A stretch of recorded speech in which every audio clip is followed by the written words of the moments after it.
السلام علیکم۔ Welcome to Horror Planet Stories. دعا ہے کہ رب ذوالجلال آپ کو دنیا اور آخرت میں عظیم مرتبہ، شان اور عزت عطا فرمائے۔ آپ کی تمام عبادات اور ہر دعا قبول و منظور ہو۔ ہر پل ہر گھڑی آپ پر رحمتوں اور برکتوں کی بارش ہو۔ آمین ثم آمین۔ آج کا ہمارا یہ واقعہ اتنا خوفناک ہے کہ دل اور دماغ بھی سوچنے پر مجبور ہو جائیں گے کہ جنات ہمارے دشمن ہیں یا انسان کا سب سے بڑا دشمن ہے۔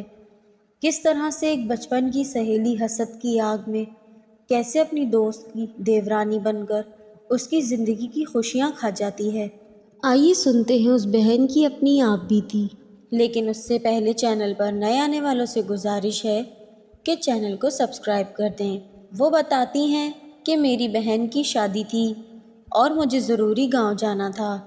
اس سے پہلے بھی کئی دفعہ گاؤں جانے کا ارادہ کیا، لیکن پھر ملتوی کر دیتی کیونکہ میرا دل نہیں کرتا تھا، لیکن اب بہن کی وجہ سے تو جانا پڑا۔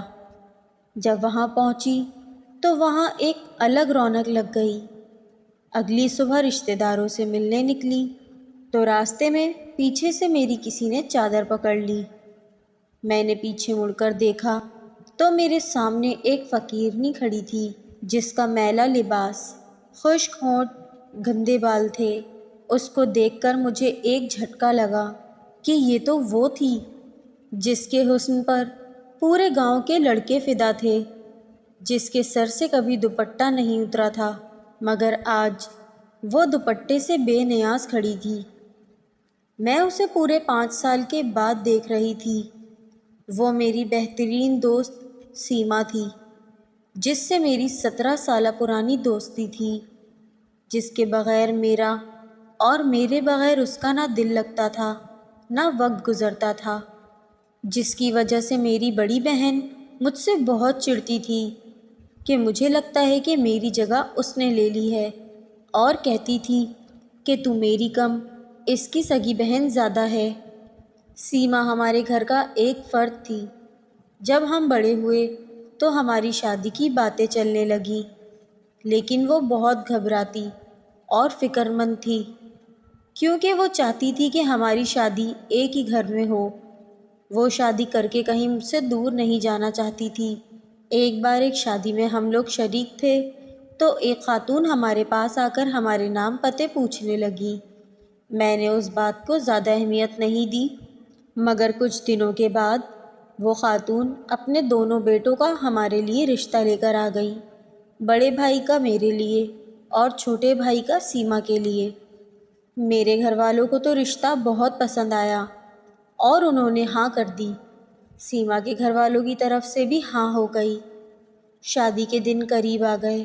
میری بڑی بہن نے سمجھایا تھا کہ اب سیما کے ساتھ تمہارے 2 رشتے ہیں، دیورانی جٹھانی کا رشتہ جو نہایت نازک رشتہ ہے۔ اب تم لوگ ایک ساتھ رہو گے، تم دونوں کو ہر بات میں بہت برداشت سے کام لینا ہوگا۔ میں نے بہن کو کہا کہ ایسا کچھ نہیں ہوگا جو آپ سوچ رہی ہیں۔ میرا اور سیما کا ساتھ بہنوں جیسا ہے۔ ہمارا تو سالوں کا ارمان پورا ہو رہا ہے۔ ہم دیورانی جٹھانی بعد میں ہیں، پہلے ہم دوست ہیں۔ میں اور سیما شادی کر کے اس گھر میں پہنچ گئے۔ زندگی بہت خوبصورت ہو گئی تھی۔ شادی کے 1 سال بعد میری گود میں میرا بیٹا اور سیمی کی گود میں اس کا بیٹا آ گیا۔ میرے میاں کی نوکری شہر میں لگ گئی تھی۔ وہ پڑھے لکھے تھے، اس لیے ان کو شہر میں ہی نوکری ملی۔ وہ ضد کر رہے تھے کہ میں اور میرا بیٹا ان کے ساتھ شہر چلیں، جبکہ میرا دل کسی صورت شہر جانے کے لیے راضی نہ تھا۔ آخر میرے شوہر شہر چلے گئے۔ جب وہ آتے تو خوب سارے تحفے لاتے۔ ہماری ایک بیٹی بھی ہو گئی۔ میرا بیٹا 4 سال کا ہو گیا تھا۔ جس گھر میں ہم رہتے تھے، اس گھر کے بیچ میں ایک چھوٹی سی دیوار تھی۔ ایک حصے میں اور ایک میں سیما رہتی تھی۔ یہ حصے تو بس نام کے تھے، ورنہ ہم اکٹھے رہتے تھے۔ میں دوبارہ امید سے ہو گئی تھی، مگر سیمی کے ہاں ایک بیٹے کے بعد دوبارہ اولاد نہیں ہوئی۔ اس بار میرے شوہر نے ضد پکڑ لی کہ تم میرے ساتھ شہر چلو گی۔ یہاں اکیلی کیسے رہو گی؟ اور بڑے بیٹے کا داخلہ بھی اسکول میں کروانا ہے۔ میرے سارے سسرال والوں نے بھی کہا کہ وہ ٹھیک کہہ رہا ہے، ناشکری مت کرو۔ سب کے سمجھانے پر مجبوراً ماننا پڑا۔ میں دل سے خوش نہیں تھی۔ طے یہ پایا کہ میں ولادت کے بعد شہر چلی جاؤں گی۔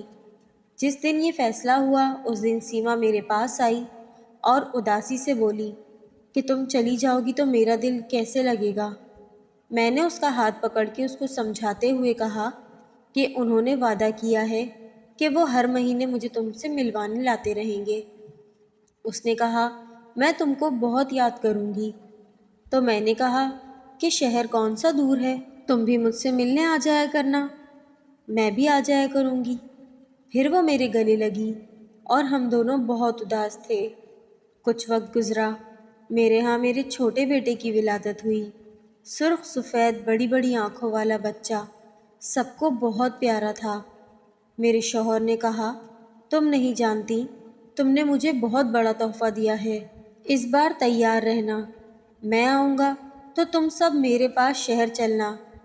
ان کو 2 مہینے بعد آنا تھا۔ شوہر کے چلے جانے کے بعد ہم سب اکٹھے بیٹھے شام کو چائے پی رہے تھے تو میرے دیور نے کہا کہ بھابھی تم چلی جاؤ گی تو اداسی ہو جائے گی، گھر سونا ہو جائے گا۔ میں نے کہا تم بھی چلو نا۔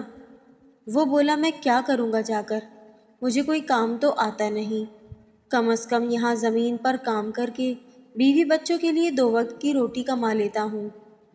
سیمی بالکل سر جھکائے چپ گمسم بیٹھی تھی۔ میرا دل عجیب ہو گیا، مگر میں بھی مجبور تھی۔ شوہر کے ہاتھوں اور بچوں کے مستقبل کا سوال تھا۔ کچھ دنوں بعد میری طبیعت میں بے چینی شروع ہو گئی۔ میری طبیعت میں بوجھل پن آ گیا، مزاج چڑچڑا ہو گیا، بلا وجہ بچوں پر غصہ آ جاتا۔ سب سے چھوٹے بیٹے کی طبیعت بھی خراب تھی، وہ بھی بہت روتا تھا۔ سیمی نے کہا کہ اس کے پیٹ میں درد نہ ہو۔ ہم دونوں اس کو ڈاکٹر کے پاس کلینک میں لے گئے۔ ڈاکٹر نے اس کو دوائیاں دے دیں، اس کو تھوڑا سا آرام آیا، لیکن رات کو پھر اس نے رونا شروع کر دیا۔ میں، سیمی اور میرا دیور ہم سب اس کو چپ کراتے کراتے تھک گئے، لیکن وہ چپ ہونے کا نام نہیں لے رہا تھا۔ سمجھ میں نہیں آ رہا تھا کہ یہ کیوں اتنا روتا ہے، پہلے تو کبھی ایسا نہیں ہوا۔ وہ اب کچھ کمزور بھی ہو گیا تھا۔ ہم دوبارہ ڈاکٹر کے پاس لے گئے۔ ڈاکٹر نے کہا میں کچھ دوائیاں لکھ رہا ہوں، اس سے فرق آ جائے گا۔ ان دواؤں سے اس بچے کو کافی آرام آیا تو ہمیں سکون ملا، لیکن ابھی 2 ہی دن گزرے تھے کہ اس کو تیز بخار چڑھ گیا۔ میں بری طرح گھبرا گئی۔ اس کا سفید رنگ نیلے رنگ میں تبدیل ہونا شروع ہو گیا۔ میں اور سیمی اس کو ڈاکٹر کے پاس لے کر بھاگے، لیکن اس کو آرام نہیں آیا۔ میں نے پریشان ہو کے شوہر کو فون کر دیا۔ وہ بھی شہر سے گاؤں کے لیے روانہ ہو گئے۔ انہوں نے کہا تم تیار رہو، ہم اس کو شہر لے آئیں گے، شہر میں اس کو کسی اچھے ڈاکٹر کو دکھائیں گے۔ میرا رو رو کر برا حال تھا۔ میرا صحت مند بچہ دنوں میں سوکھ گیا تھا۔ اگلی صبح شوہر نے پہنچ جانا تھا، مگر جب اگلی صبح وہ آئے تو میرا بیٹا اس دنیا سے منہ موڑ کے بہت دور جا چکا تھا۔ فجر کے وقت اس نے میرے ہاتھوں میں دم توڑ دیا تھا۔ میں سکتے کی حالت میں بیٹھی تھی۔ میرے شوہر کا بھی غم سے برا حال تھا۔ میرے اوپر تو جیسے قیامت ٹوٹ پڑی تھی۔ اس کی موت کے 15-20 دن تک میں غم سے نڈھال بستر پر پڑی رہی۔ مجھے شوہر بچوں کا کوئی ہوش نہ تھا، سب کچھ سیمی نے سنبھالا ہوا تھا۔ اب بیٹے کا صدمہ کم نہیں ہوا تھا کہ میری امی بھی اس دنیا سے چلی گئیں۔ میں بالکل ٹوٹ کر رہ گئی۔ میرے شوہر کو دفتر سے فون آ گیا، ان کا شہر جانا ضروری تھا۔ وہ واپس چلے گئے، جبکہ میری حالت بستر سے اٹھنے والی نہیں تھی۔ ابھی میں دونوں غم سے نڈھال پڑی ہوئی تھی کہ میری بیٹی ماہین کو تیز بخار چڑھ گیا۔ اس کا بخار بڑھتا جا رہا تھا۔ میں بدحواس ہو کر رہ گئی۔ میں اپنے ایک بیٹے کو کھو چکی تھی، اب مجھ میں مزید غم اٹھانے کی سکت نہیں تھی۔ سیمی میرے پاس بیٹھی مجھے حوصلہ دے رہی تھی کہہ رہی تھی میں سب کچھ دیکھ رہی ہوں، تم پریشان نہ ہو، یہ بالکل ٹھیک ہو جائے گی۔ میں نے کہا میں تمہاری بہت احسان مند ہوں، جس طرح تم میرا اور میرے بچوں کا خیال رکھ رہی ہو۔ مجھے اتنی کمزوری ہو چکی تھی، مجھ سے بولا بھی نہیں جا رہا تھا، مگر سیمی میرے اور میرے بچوں کی دیکھ بھال کر رہی تھی۔ رات دن وہ ہمارے لیے بھاگ بھاگ کر کام کرتی تھی۔ رات وہ ہمارے پاس رہتی، مجھے زبردستی کھانا کھلا کر دوائی دے کر میرے بچوں کو سلا کر ہی جاتی تھی۔ ایک دن آدھی رات کو پیاس کی شدت سے میری آنکھ کھلی، مگر میری اتنی ہمت نہیں تھی کہ میں بستر سے اٹھ سکوں۔ میرے کمرے کا دروازہ کھلا ہوا تھا، میری نظر کمرے سے باہر گئی، جہاں مجھے کسی کا سایہ نظر آیا۔ میرے کمرے سے باہر صحن نظر آتا تھا، وہ سایہ جھکا ہوا میرے صحن کی مٹی کھود رہا تھا۔ میں غنودگی و کمزوری میں یہ سب دیکھ رہی تھی، اور یہ سب دیکھتے دیکھتے میں دوبارہ سو گئی۔ صبح جب میری آنکھ کھلی، وقت پر نگاہ پڑتے میں دھک سے رہ گئی۔ دوپہر کے 3 بجے تھے۔ میں نے سوچا، کیا میں اتنی دیر سوتی رہی ہوں؟ میں نے اپنے برابر لیٹے دونوں اپنے بچوں کو دیکھا، جو بے خبر سو رہے تھے۔ میری بیٹی ماہین کو ابھی بھی بخار تھا، اسی لیے سیما نے بھی مجھے نہیں جگایا۔ میں اٹھنے کی کوشش کرنے لگی کہ اچانک مجھے قریب سے کسی کے رونے کی آواز پر میں گھبرا گئی۔ میں نے سوچا، یہ تو سیمی کی آواز ہے۔ میں دیوار کا سہارا لیتے آہستہ آہستہ قدموں سے اس طرف آئی۔ سیما اپنے بیٹے کو گود میں لیے ہوئے برے طریقے سے بس روئے چلے جا رہی تھی۔ اس کے بیٹے کے ہاتھ پیر بالکل مڑے ہوئے تھے اور اس کی سانس بہت تیز تھی۔ میں اس کی حالت دیکھ کر ڈر گئی۔ میں نے کہا، کیا ہو گیا سیمی؟ میرے دیور نے غمگین آواز میں کہا، پتہ نہیں بھابھی کیا ہو گیا، صبح اٹھتے ہی یہ آپ کے کمرے میں آیا کہ بچوں کے ساتھ کھیل سکے، مگر آپ سب سو رہے تھے، یہ باہر جا کر بچوں کے ساتھ کھیلنے لگا، کھیلتے کھیلتے اچانک بے ہوش ہو گیا۔ ڈاکٹر کو ابھی دکھا کے لائے تھے، اچانک یہ حالت ہو گئی۔ سیمی کی حالت بہت ابتر تھی، کیونکہ وہ اس کا اکلوتا بیٹا تھا اور اس کی اپنے بیٹے میں جان بسی ہوئی تھی۔ میں نے کہا، تم لوگ پریشان نہ ہو، میں ان سے ابھی بات کرتی ہوں۔ میں نے اپنے شوہر کا نام لیا، تم دونوں اس کو لے کر شہر نکلو اور کسی اچھے ڈاکٹر کو دکھاؤ۔ اندر سے میں بھی پریشان ہو گئی تھی، میں نہیں چاہتی تھی کہ سیمی کسی ایسے کرب سے گزرے جس سے میں گزری۔ اگلی صبح بس کی ٹکٹ ہو گئی تھی۔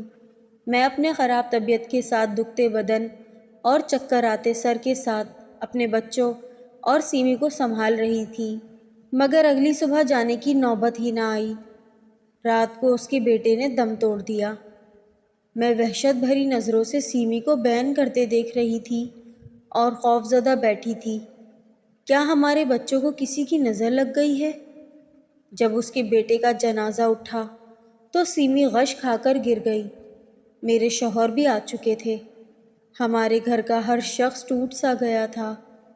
اب مجھے اپنے دونوں بچوں کی فکر ہو رہی تھی۔ مجھ میں اب کسی غم اٹھانے کی برداشت نہیں تھی۔ میرے شوہر اور دیور شاہ صاحب کو لے کر ہمارے گھر آ گئے۔ میں نے جلدی سے دوپٹہ لے کر نقاب کر لیا، وہ تعزیت کے لیے آئے تھے۔ شاہ صاحب ہمارے گاؤں کی مسجد کے بڑے تھے اور ساتھ ہی ان کا حجرہ تھا۔ جمعرات کو مسجد میں بیان کرتے تھے۔ نورانی چہرے والے بہت پرہیزگار اور نیک بزرگ تھے۔ ان کے الفاظ اور آواز میں ایسا جادو تھا کہ سامنے والا ان کا گرویدہ ہو جاتا۔ ابھی وہ تعزیت کے لیے آئے تھے تو اپنے مخصوص انداز میں نرم لہجے میں بات کر رہے تھے کہ اچانک بات کرتے کرتے رک گئے۔ پھر وہ جیسے ہوا میں کچھ سونگھنے لگے اور ادھر ادھر دیکھتے ہوئے بولے، پتہ نہیں کیوں مجھے فضا میں شیطانی بو محسوس ہو رہی ہے۔ پھر وہ میرے حصے کی طرف جانے لگے۔ وہاں پہنچ کر وہ میرے کمرے کے باہر صحن میں بنے کچے فرش کے پاس ٹھہر گئے، پھر اس جگہ رک کر غور سے اس مٹی کو دیکھنے لگے۔ میں ان سے دور کھڑی سب دیکھ رہی تھی۔ انہوں نے میرے شوہر سے کہا کہ یہاں سے مٹی ہٹاؤ۔ میرے شوہر مٹی ہٹانے لگے۔ اچانک زمین کے اندر سے جو چیزیں نکلیں انہیں دیکھ کر میں چکرا گئی۔ مٹی کا ایک پتلا تھا، اس پتلے کے ساتھ ایک پرچی تھی جس پر کچھ لکیریں بنی ہوئی تھیں اور اس پرچی پر ماہین کا نام لکھ کر اس پر کراس کا نشان تھا۔ ہم سب بے یقینی کی کیفیت میں تھے۔ اچانک میرے ذہن میں ایک دھماکہ ہوا۔ جس رات مجھے بخار تھا، میں نے اپنے صحن میں سایہ دیکھا تھا جو میرے کمرے کے باہر مٹی کھود رہا تھا۔ میرے شوہر اور دیور نے دونوں ہاتھوں سے اپنا سر پکڑ لیا اور کہا کہ یہ کس کا کام ہے؟ شاہ صاحب نے میرے دیور سے کہا کہ آپ کی بیگم کی طبیعت اب کیسی ہے؟ وہ پریشانی سے بولا، شاہ صاحب بہت برا حال ہے۔ شاہ صاحب نے کہا، کیا میں ان سے مل سکتا ہوں؟ اس نے کہا، جی جی آ جائیں، دم بھی کر دیجیے گا، دعا بھی کر دیجیے گا۔ سیمی بستر پر لیٹی ہوئی تھی۔ شاہ صاحب کی آمد کا سن کر بڑی مشکل سے اٹھ بیٹھی، پھر آہستہ سے ان کو سلام کیا۔ شاہ صاحب نے قریب پہنچ کر زور سے سانس لی اور ان کا چہرہ غصے سے لال ہو گیا۔ وہ غصے میں بولے، جو تم نے کیا ہے اس کا پھل تمہیں ملا ہے۔ دنیا مکافات عمل ہے۔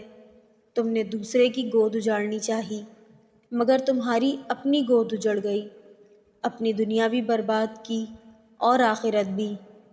شاہ صاحب کی باتوں پر ہم سب حیرانگی سے دیکھ رہے تھے۔ اچانک سیمی اونچا اونچا رونا شروع ہو گئی۔ اسے ایک دورہ پڑ گیا۔ وہ چلاتے ہوئے بولی، میں اور کیا کرتی؟ میرے ساتھ ہی کیوں ہوا ایسا؟ ہم ایک ساتھ پلے بڑے، ایک ساتھ میٹرک کیا، لیکن قسمت نے دھوکہ دے دیا۔ شادی بھی ایک ہی دن اور ایک ہی گھر میں ہوئی، مگر اس کا شوہر میرے شوہر سے خوبصورت اور قابل تھا، حالانکہ میں اس کے مقابلے میں کئی گنا حسین تھی۔ اس کے شوہر کی شہر میں نوکری لگ گئی جبکہ میرا شوہر ان پڑھ تھا۔ اس کا شوہر اسے چیزیں لا کر دیتا جبکہ میرے شوہر کے ایسے حالات نہیں تھے۔